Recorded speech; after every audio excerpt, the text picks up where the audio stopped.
Kia ora tātou, this is Jackie Hay from the Audience and Market Development team at Creative New Zealand, and just want to welcome you very much to our Audience 360 Vital Statistics webinar.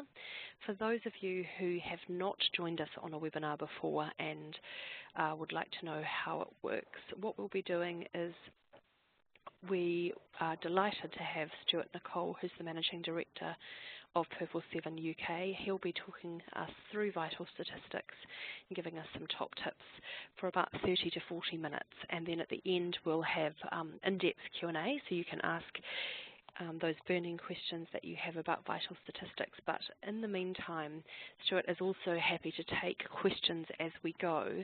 So for those of you who haven't used the webinar technology before, there are two ways that you can do that. One is in the Q&A box that you'll see on the right hand side of your screen right now. You can type in a question, and probably while Stuart is talking we'll get you to definitely use that mechanism. So you type in your question, and then right down at the bottom, on the bottom left hand side of that box, you'll see a send button. Please make sure that you press send and not send privately. That would be great.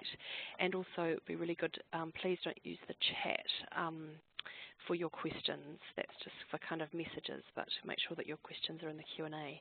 And then the other way that you can ask a question, if you want to ask it over the phone rather than typing it out,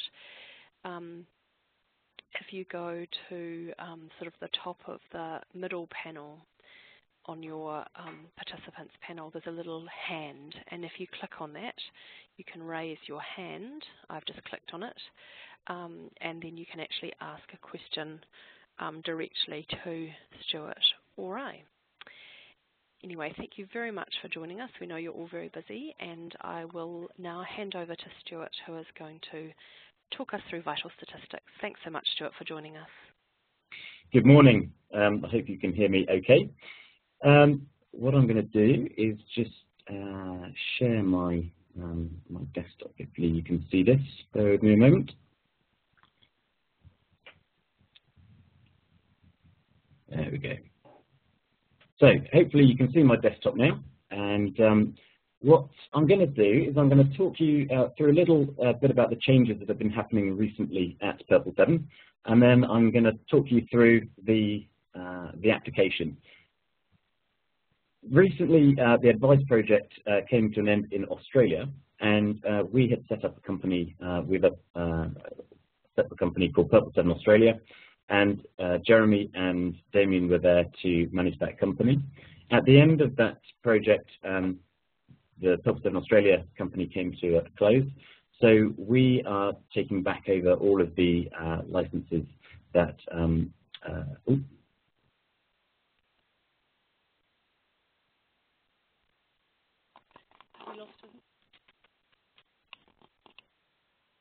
I can't hear him, can you?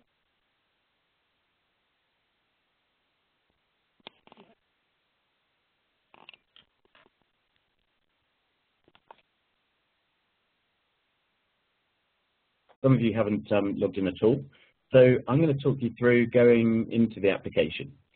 The very first place you want to come to is either purple7.com, and when you get here, you want to be clicking on the UK and Europe little flag over here. If you click on the New Zealand flag, it comes up with Purple 7 Australia's old homepage. So I'm going to get you to click on UK and Europe. Soon we'll get that fixed so that you can log into your own country, which would be nice. So we come over here, and it will bring you to the login page. Many of you may not have a login, so if you don't, be in touch with us and we can sort you out. If you do have a login, but you can't remember the password, you can use the forgot password functionality on the login page. Just waiting for that to load up now. I suspect because I'm Skyping as well as doing the internet, I'm probably consuming all of the internet pages here. So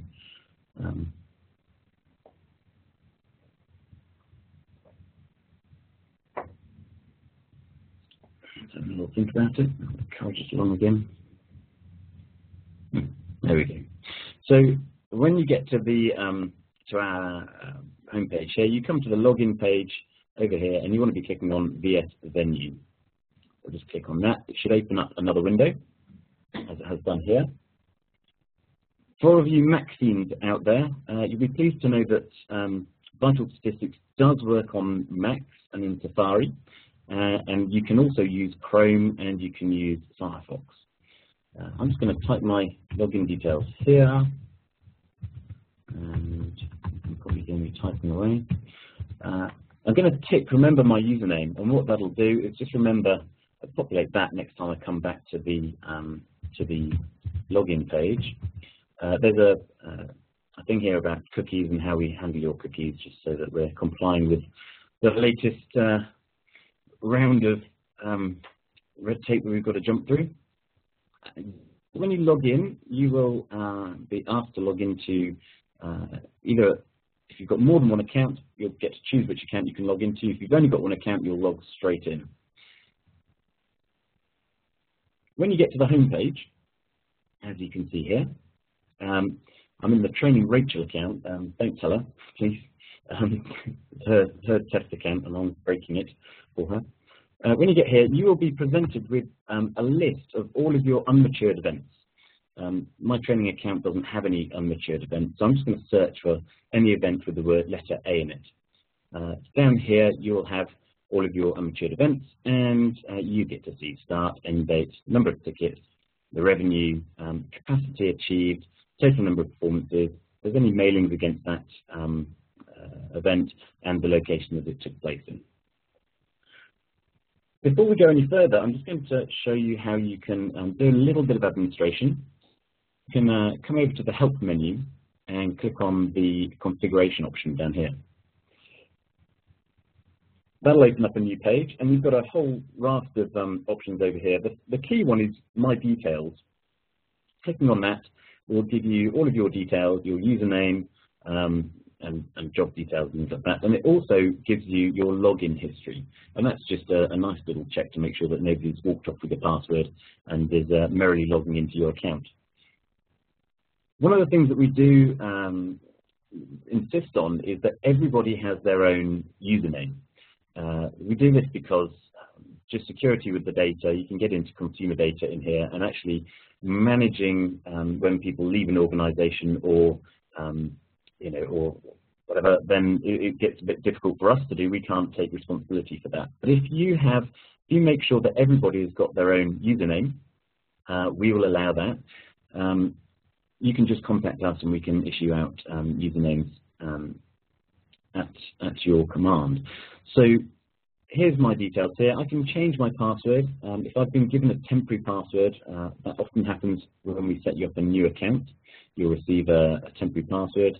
You can come in here and click on the Change Password button and type in your old password and then your new password into there. If you want to, you can edit the user details in here. So you can click on there, just fill out if you want a correction to your email address or anything like that. That's fine. If you want to know if your DDX is failing, you can put a little tick in that box there, and each time the DDX fails to upload to us, or you send us your data from your ticketing system, you'll get an email about that. Clicking on My Account over here just gives you some details about your account, when your account is available for you to access. Details, again, you can complete the details in there. If ever you need to tinker with the DDX, or you have another company who's maintaining your DDX for you, they will need the venue ID and the serial number, which are located here, so you can get hold of those there. For those of you who are administrators of the account, you'll have this option here which says Maintenance and Users. If you click on the Users option there, it shows you all of the different accounts that have access into your venue's vital statistics. You can click the Edit button on the left-hand side, and you can turn them into an inactive user if you want to, and that means that they won't be able to access the account. So if a staff member leaves, you can just mark them as inactive. So there we are. There's a little bit about the user management there.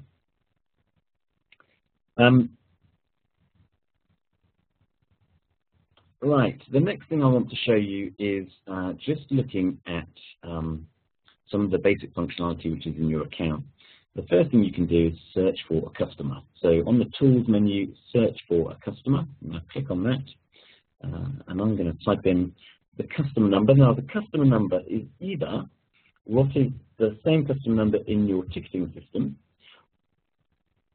or it's one that we've created for you. In this case, most organizations, it will be the customer number in your ticketing system. If it's one we've created for you, you'll need to use the other fields, forename, surname, postcode, etc., to identify the customer you want.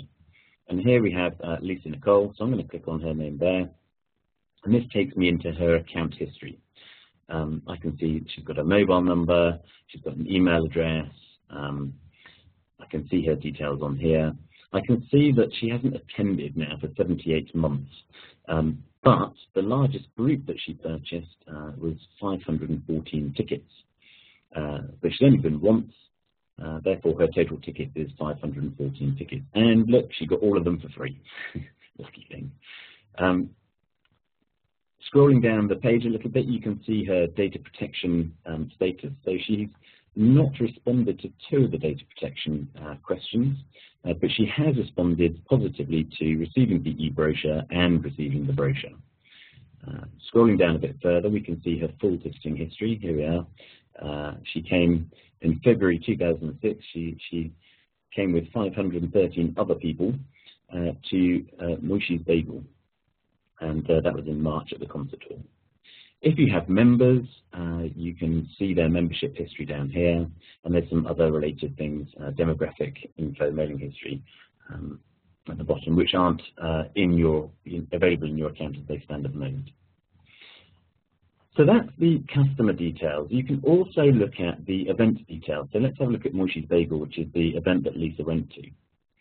I can either do that from Tools, search for event, or I can do it directly from the home page, actually, and people tend to find that a lot easier. So I'll just type bagel in here, and it will return all of the events with the word bagel in it, and you can see there it is there. I can click on the link, and that will take me through to the event view page, and I can see the details here, Moishi's Bagel, the start, the end date, so it's on the same day, the total capacity, the capacity we achieved for that event, where it will. If there's a ticket or a financial target, that's entered into VS, but in this case we haven't got any. What the revenue was, so absolutely no revenue. Oh, and look, 514 tickets, so that must have been Lisa coming to that. Bought the venue out, I think. The other details that you can see down here are the performances. So you'd have a list of all the performances down here, showing you the time, tickets, and capacity of that performance. You can also see what bands you've put them in, and we'll come on to bands a little bit later. But a band is effectively a collection of events. Often venues will use that to create a season of events. You know, their autumn season coming up, or if they've got a classical music season within a bigger season, they might group their events together so that they can easily find them. And then at the bottom here, you've got your categories. So you might have show type, and that will come across from your ticketing system. And you might have chosen to enter in manually, code up your events by, for example, event difficulty in the audience builder way. So that is all the detail about the event. Another good thing that you need to do when you log in is to check out whether your data is up to date. Currently, I'm in the Stone Age. My data is up to date to the 1st of the 1st, 1900, so I'm not doing too well here. But what you can see is that my DDX is working, it hasn't failed, and my data has passed all of the integrity checks and uploaded without error. So these 3 items here you need to check each time you log in, just to make sure that your DDX is uploaded and that the data that you're looking at is complete and accurate. There we are. So I suppose many people use Vital Statistics for one report and one report only, and that's a report that you have in your account. So you can find your reports by coming to the Analysis menu and clicking on Reports List. We have some reports called Snapshot. They come in three forms: event snapshot, which is the one we'll look at now; performance snapshot, which looks at one individual performance; or season snapshot, which can look at all of the events in an event band in one report grouped together. So I'll show you those three. But primarily, people want to look at the event snapshot so they can give it to their hirers. So I'm going to start there and take you through the event, what the detail is in the event snapshot. You will have an event snapshot NZ in your account. So you'll just click on the run link next to event snapshot NZ. And that will run this page here. To find the event that you want to do some analysis on, what you'd want to do is you want to choose the year that that event started in. So if the event spans a calendar year, choose the year when it started, and then you just look in the list of all the events, and this will show you all the events that started in 2008. I'm going to look for a show called Messy Play. There we go. And then I click View Report. And I wait for a few seconds, and the report should come back. There we go. So I'll take you down the detail of this, and then we'll look about how we might use this. Let's say I'm going to give this to the hirer that came in. What they'll be able to see is where it took place, the date of its run, and how many performances were in it. It also shows me how correct the data is. So I can see that the data is up to date here to the 26th of February 2009. I can see that there was 891 customers who came to this event, and they bought 3,099 tickets. I had 855 customers whose name and address details I captured. We call them quick sales or non-quick sales, where we actually attach the sale to a customer account. Those 3,099 tickets generated us £52,000, and the 3,000 tickets was 37% of the 8,400 seat capacity.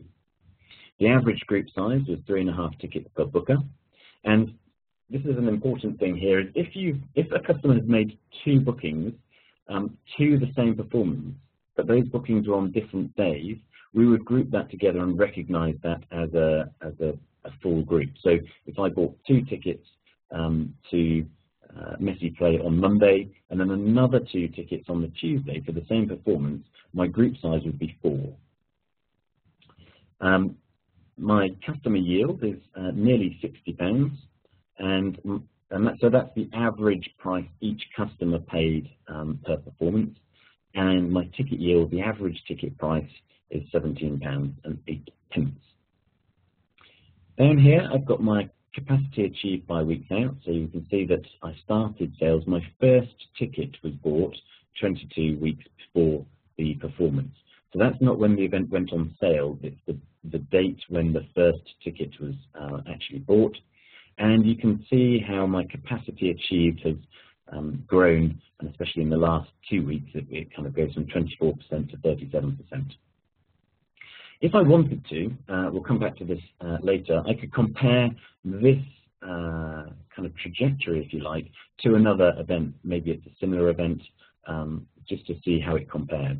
That's great if the show is still on sale. You get to see whether you're falling behind or whether you're ahead of a similar event. Here's my customer relationship pyramid, and what this shows me here is that 49% of the customers are attending the Messy Play for the first time. So basically, it's their first attendance to anything by coming to Messy Play. For 158 customers, or 18% of the Messy Play audience, Messy Play will be their second ever show that they've been to, and so on. So 79 customers, this will be their third attendance, and for 204 customers, this is their fourth or more attendance. Now you'll notice a gaping hole here. This is used to show us quick sales. We're actually going to repopulate that with some more interesting statistics, and that will depend on what people have in their account. So just watch this space for that to be populated in the future. So that's, if you like, that's a frequency come relationship pyramid there, and below that we've got the recency graph. So this is the week since last attended. So what we do is we take all the people that came to the Messy Play, and we calculate what dates they last attended before they attended Messy Play, and we plot them on a graph, and that's calculated by the number of weeks before they attended Messy Play. So here we can see that 40 customers had attended 2 weeks before Messy Play. 31 customers had attended 15 weeks before Messy Play. And what we find is these spikes here are often generally product focused. You know, there's a particular product that was either similar to or part of the subscription series or something like that. But actually, you can see there's a kind of a decline here as the further away from the show we get. You know, only 7 customers, their last attendance was 66 weeks before this. So they hadn't attended for 66 weeks before Messy Play came on. So we often find there's very few customers over here, and most of the active customers are within 12 to 24 months. Now, I can go on to page 2 over here.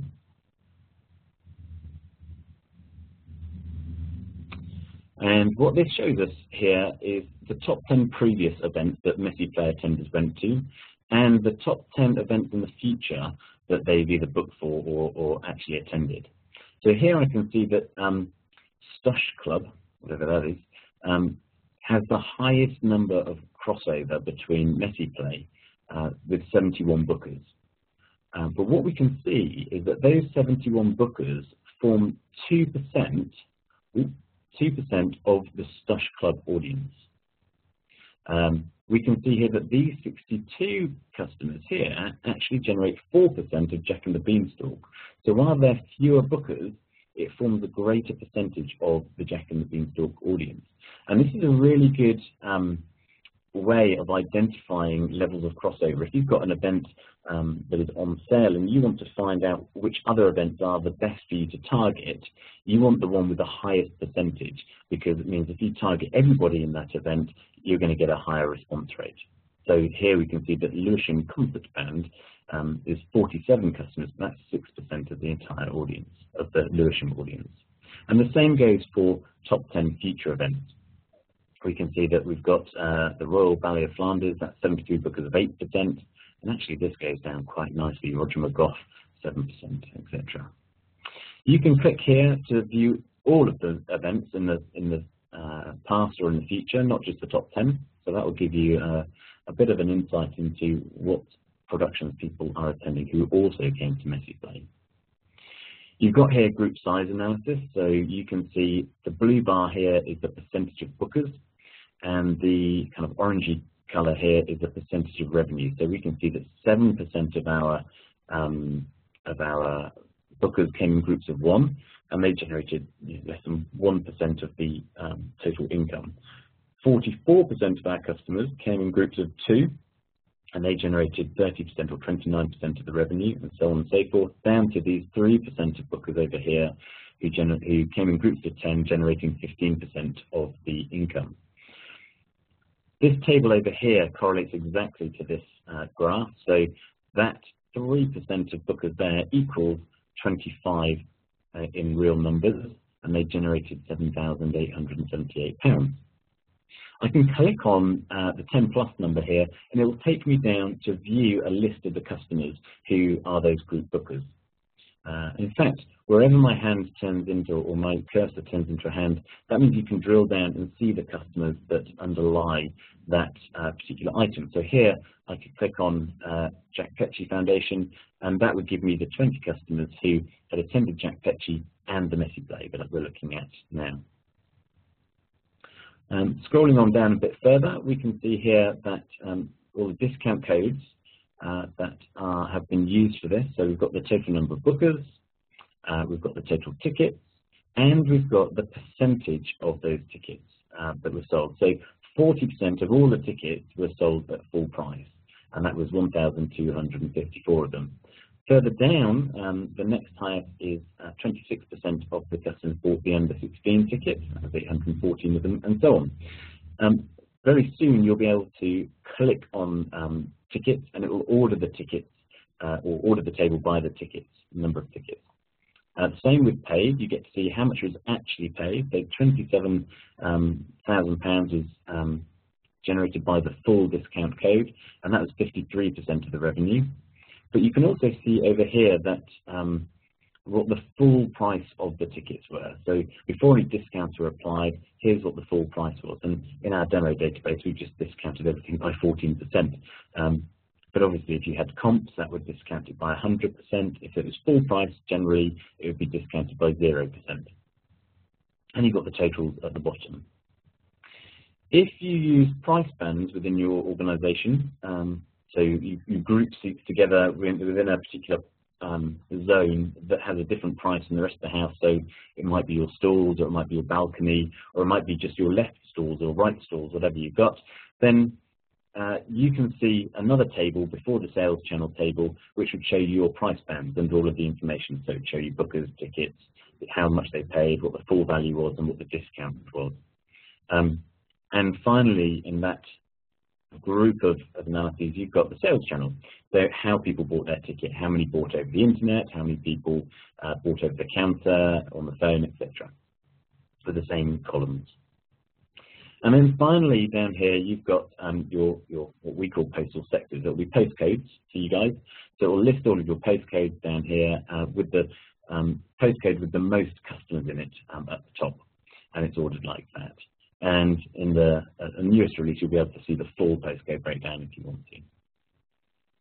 So that's a very quick run through the report and what it is. You can export this report to PDF. So I can just choose PDF there and hit the export button, and it will just download that in a few seconds, and then I can email that off to my my hirer to show them how things are going and tell them everything's okay, hopefully. Just let that open up. Sometimes if you use Chrome or Firefox, you'll see that the graphs, especially on the first page, sometimes, and we haven't figured out quite why yet, but sometimes get all a bit out of kilter. And so you'll see this customer relationship graph 3 times, for example. It's all a bit weird. But when you export out to PDF, it always shows up really nicely like this. So that's a PDF that we can send to people. Good.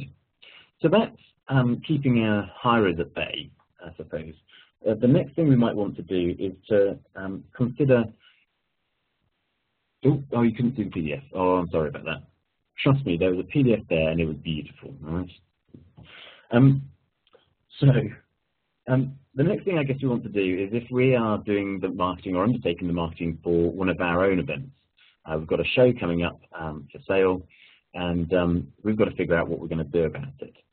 So one of the things that that I recommend people do, especially if they've only got the event snapshot report, which most of you have, is to spend a little bit of time going through your database, finding those events that have different groups of customers coming to those events. So, for example, we were looking at Messy Play, and the one thing that you noticed in there is that 49% of the customers were coming for the very first time. What I might want to do is then look at another show, which I think is called Lucky 7. So I'm just going to look for that show here. And when I look at the customer relationship graph in that show, I find that 32% of my customers were coming for the first time. Now, that's quite a low figure, because most of the time we see in organizations the number of first-time customers is usually around 50 to 60%. However, there are always those anomalies. So here's one that's quite low, where we've got 32% of the customers coming for the first time. But I did do some digging around, and I found another show which has got even less first-time customers, and that was Sleeping Beauty, as you can imagine. Has a very loyal audience. Just run through this. Oh, here we go. Here you can see the graph going a bit funny. So if it does that, you need to come back to report list and rerun it from here. So a very odd way of working. Just run that again.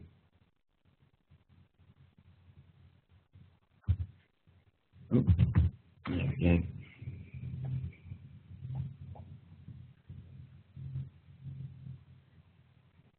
Okay, so here's the Sleeping Beauty report here, and here you can see that only 13% of the audience came for the first time. Now that's really important to know, and what I encourage most organisations to do is to find out what the lowest number of first-time customers is, what the highest number of first-time customers is, and what the average is. So what you can do is write all of the events down in a spreadsheet and just mark what percentage came for the first time and what percentage came for a second or more attendance. So when you've got your show coming up for sale, you know, programming have just landed you with your latest production that you've got to sell, you can then take a look at that show and make a judgment call as to what type of show it is. Is it a core booker show? Is it an average show? Or is it a new booker show? And if you take those, make a judgment on that, say, let's say it's a new booker show, okay? So my new booker show is Messy Play, not Fly. So I would then go and do the analysis on my Messy Fly, because I think the show that I've got coming up to sell is the same as Messy Fly. So I'll click on that. There we go.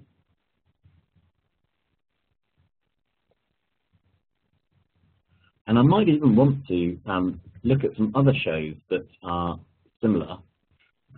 If, for example, the show that I've got to sell is a classical music concert, and I'm in an art centre, I'd probably want to find another classical music show that has a similar number of first-time attenders, or similar percentage of first-time attenders.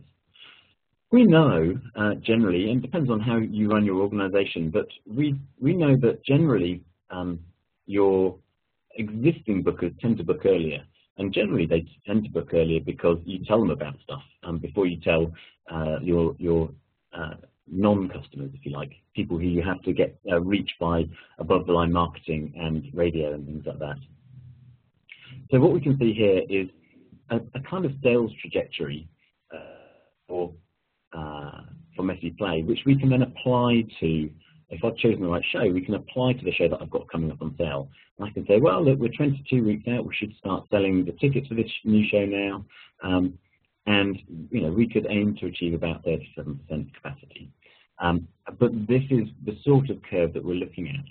Then we can come to the click compare to another event, and when you do that, it allows you to overlay the sales of your show that you've got on sale. So I'm just going to choose any show. Let's say I'm selling the Rondine in October 2008, and it will compare the sales trajectories of those two productions. So you get to then see whether you're, if you like, below the trajectory line or above the trajectory line in terms of the percentage of tickets sold. The other thing that it helps you do is to, especially if the product type is very similar, you know, if you think this is quite a difficult show to sell, it's a drama that's got some difficult content to it, and you're comparing to another drama that has difficult content in it, then you might like to look at things like the discount codes that are being used. You know, did you start papering the house 3 weeks beforehand, etc. So you get to see and start to be able to plan and understand what's going to happen to this event long before it even happens. We get to know that, you know, 49%, half of my customers are going to be new customers. If that's the case, then I need to sell the other half, obviously, to my existing database. And that's a really useful trick, because then I know what I can expect my existing database to deliver. As soon as I'm getting, you know, around 40% of customers who are booking for this show that are existing bookers, I know that I've got to start doing some work on my new customers, because I'm heavily reliant on those for the ticket sales. And actually, you might want to start that above the line activity much earlier. When it comes to understanding what our database can deliver, we know that 51% of our customers that are going to come to this show are likely to come from the database. So how many months back do I have to go? A lot of people email everybody on their database or send a promotion to everyone on their database. We can take a judgment call by looking at this graph here and say, do you know, I think we only need to go back 18 weeks, actually. So I can select all the customers who have been in the last, 18 weeks. And that's all I need to do, because if I go much further back than that, my response rates are going to plummet like a stone. So you can start to use this to inform your campaign creation. What you can also then do is then take a look at the kind of shows that people that came to this show were interested in, and they might be similar to the show that you're selling. So you can then start to say, well, you know, I could target flat green bowling. That would be quite good. But interestingly, if you see the show that you're going to sell, or you are selling at the moment, in the top 10 future events, then you know that this event is absolutely ripe for marketing too. So you can then send a letter out to all the people that have been to Messy Play and say, hey, look, you know, we know you enjoyed Messy Play, so why don't you come along to this new event that we've got?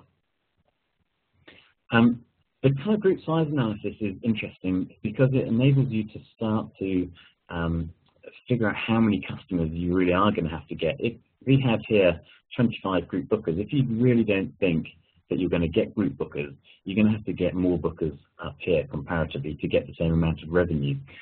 Often the group bookers will be something to do with the educational curriculum that's on. So if you're, you know, if it's in the school holidays, then obviously you're not going to get those group bookers in. So you can make those judgment calls as to whether or not you're going to get those group bookers in. And the same with discount codes as well. And this is really interesting. If you did start papering the house before 2 weeks before the production, then at least you can see that that happened, and you can start to mitigate against it before that 2 weeks comes out. And often that's just about holding your nerve and knowing that you're going to get customers, 50%, 51% of your customers from your database, and actually not papering to them is probably the best thing that you can do. If you want to do your comps and things like that, then maybe do that to your above the line marketing, because they're the kind of customers who haven't been to you before, and you know it's an easy way to get an experience with you. So that's a very quick summary of the use of the event snapshot. I'm going to take you quite quickly through. I think some of you have got the season snapshot in your accounts. I'll take you through and show you that very quickly before I take questions in a couple of minutes. So if you've got any questions, get thinking about them now, and I'll do my best to answer them.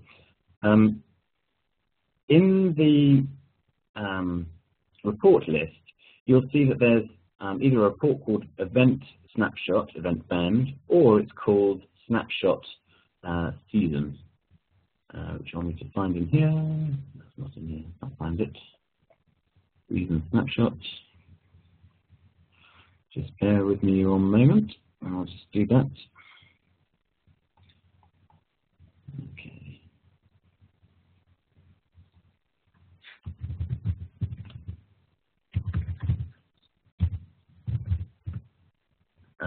Okay. So the season snapshot here runs exactly the same analyses as, oh no, it doesn't. Beg your pardon. Technology, I was doing so well. The season snapshot, I'll explain it, runs exactly the same analyses as the event snapshot, but it runs on an event band. So that's a group of events. So I'll show you how to run an event band, and then I'll take you in and show you what that looks like separately. On the tools menu over here, you'll see a menu item called banding, and that's basically the grouping together of items. So either discounts, events, locations, sales channels. You want to choose events. When you do that, it brings you to the list of all the event bands that you've currently got in this. So here we can see that Rachel's got an event band which contains all the events in 2009 and also all the summer events in 2009. if I click into, you can see over here that there's 50 events there, 27,000 tickets, 45% capacity, and £449,000 in revenue. If I click edit on there, I can change the name, and come back, and I can click on the actual bit here, all 2009, and it will give me a list of all the events that are included in here. If I want to add any more, I just click Add Events to Event Band, a little pop-up box appears, and I can go and add any events that I want to into that event band. And then, if I just do this, I'll make this as seamless as possible.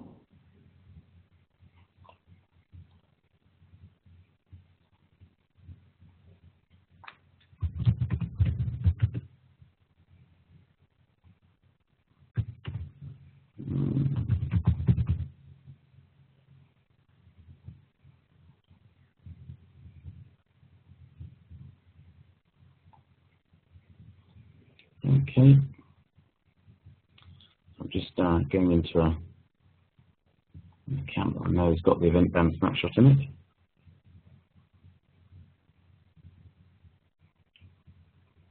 There we go, nice colours. You can see I didn't come into here before. Report list, and right at the bottom it's called Snapshot Season. There we are. So if I click on that, all you do is choose the event band. It's got all the events in that you want to analyse. So event 2009, it's got 117 events in it. I do that and I click View Report, and it will generate the same as the event snapshot, but on a collection of those events. So if you want to analyse your season, how it's been going, or compare it to compare your current season to an old season, you can do that in here. And there we are. So this is all the details about my season. So £1 million, 42% capacity, and gives you some averages. And obviously you can see here that the vast majority of my customers were first timers. There we are. So we have obviously help files for all of these reports, which we can make available to you. But right now I'm open to any questions that you may have.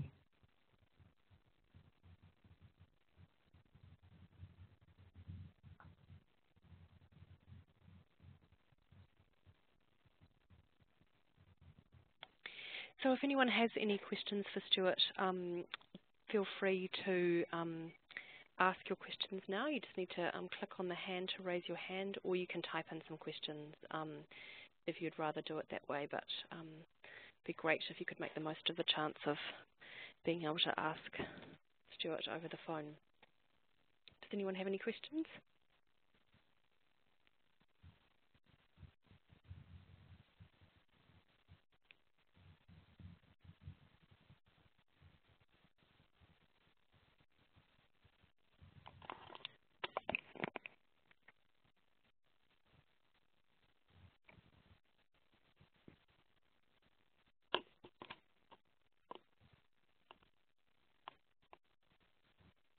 Stuart, when you're doing demonstrations of vital statistics with other people, are there sort of common questions that come up that might be useful to go over? I guess the most common questions are about the application of the certainly the event snapshot report. You know, how is it useful? How can we apply it to our database? What we tend to recommend to people is that recency and frequency are kind of key predictors to customers' attendance. So the more recently that they've been, and the more frequent that they've been overall, so somebody who's been 10 times ever and whose last attendance was yesterday is far more likely to come back than a customer who has been once 10 years ago. So we tend to use the event snapshot report to help people, and we have a lot of other reports obviously, but those that have the event snapshot report only, that's quite a useful tool to start to determine what those parameters are. So, you know, what is frequency? You know, where should I cut off frequency? What is a lot? What isn't a lot? how far back do I need to go in my marketing before actually I'm going to get so low response rates to my mailing campaigns that actually I could just not bother mailing them. That's the key one. The other one I suppose that we have is about email marketing and the use of email marketing in terms of either marketing or building up relationships with customers. And what we're finding is that email marketing has a low role to play in generating sales, but quite a high role to play in terms of engaging audiences in a relationship with the venue. So that can often be seen when the organisation is doing good email marketing and sending out monthly newsletters that are not necessarily sales-driven emails, but about the venue, about interesting things that are happening at the venue. Then we tend to see that that manifests itself in sales anyway, because people are thinking about the theatre or the concert hall as a destination to go to, and it's the first place that they turn to when they're planning their spare time. Whereas the sales emails tend to turn people off, ironically, and really, unless it's a very big show, selling distressed inventory over email isn't very helpful. And we find that impact a lot in the event snapshot, in the relationship graph. If you've been using email a lot to promote a show, we tend to find that there's a much greater percentage of new customers, ironically, than existing customers. So they're the kind of key things, I suppose, that we're finding. That's really interesting, thank you. So does anyone have, you might not have questions, but you might have some comments or some feedback or any comments on what Stuart's just said? Does anyone have any further comments or questions? I've got quite a shy group today, usually there's lots of questions. Or are there any problems that you've been having with vital statistics, or perhaps just things that you're really not that sure of? I'm sure any questions that you have would be really useful to the other participants as well.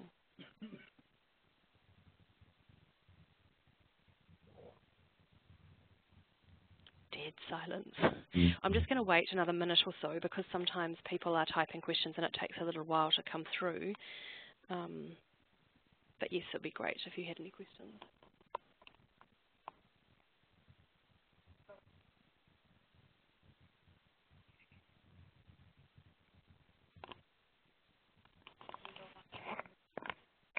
So we've got a question that's come through on chat, so we're just going to wait until it comes through on the Q&A. Okay.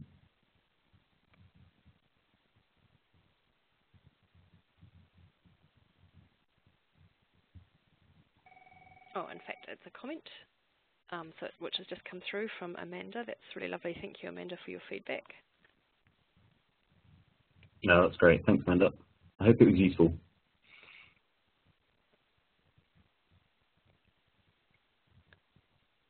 I know that certainly recently we've been chasing some of you about your DDXs because they've not been uploading for a little while. If anybody does have any problems with their DDXs or the data feeds in their account, or they can see that the data isn't up to date, you are very free to contact Purple 7 support, and the email address for that, just in case you need it, is support@purple7.co.uk, and we'll attend to that as soon as we can. It's worth knowing, actually, that there's a lady called Lisa who monitors the DDXs every day. So if you do have an active DDX and something goes wrong with it, she's generally on the case pretty quickly and will be in email contact with somebody at your organisation to try and get it resolved. Fantastic, that's great. All right, well, it seems like we don't have any questions. So perhaps we'll just wrap up a little bit early. Is there anything else that you wanted to add, Stuart, before we sign off? No, I don't think so. I think I'm very happy to chat to anybody who's got any one-on-one issues. I'm around actually for the next couple of hours. So if anybody does have anything that they want to ask me in private, then feel free to email me. I don't know, is it worth me typing my email address in, or? That's a good idea. Yeah, so let me just, if anyone does have any issues, I'll just give you my email address here. Feel very free to contact me. I'm here for the next couple of hours, and I can give you a call back. There we go. And I'll be very happy to talk through any particular things that you've got. And have a lovely day, everyone. That's great. Thanks so much, everybody, for attending, and thanks so much to Stuart. It's really fantastic to have your expertise and be able to take people through that in such detail. It's brilliant.